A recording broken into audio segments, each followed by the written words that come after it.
চুয়াডাঙ্গার সরোজগঞ্জে মানসিক প্রতিবন্ধী ধর্ষণের শিকার, জিজ্ঞাসাবাদের জন্য দুই কিশোর আটক। বিস্তারিত। চুয়াডাঙ্গা সদর উপজেলার সরোজগঞ্জ বাজারের এক মানসিক প্রতিবন্ধী ধর্ষণের শিকার হয়েছে। এই ঘটনায় জিজ্ঞাসাবাদের জন্য দুই কিশোরকে আটক করেছে পুলিশ।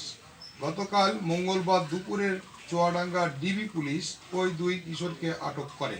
তাদের জিজ্ঞাসাবাদ চলছে।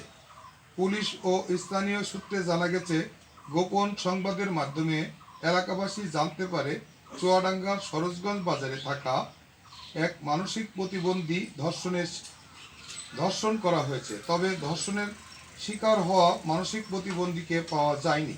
বিষয়টি এলাকাবাসী পুলিশকে জানালে ধর্ষণের শিকার মানসিক প্রতিবন্ধীকে খোঁজার চেষ্টা চালানো হচ্ছে। জানা গেছে, চুয়াডাঙ্গা সদর উপজেলার সরোজগঞ্জ বাজারে প্রায় যশোরের এলাকার এক মানসিক প্রতিবন্ধী বিভিন্ন দোকানের সামনে রাত্রি যাপন করতেন। গত 20 দিন আগে সরোজগঞ্জ বাজারে অনেকেই দেখেছেন। ওই সময় তাকে ধর্ষণের শিকার হতে হয়। গোপন সূত্রে জানা যায়,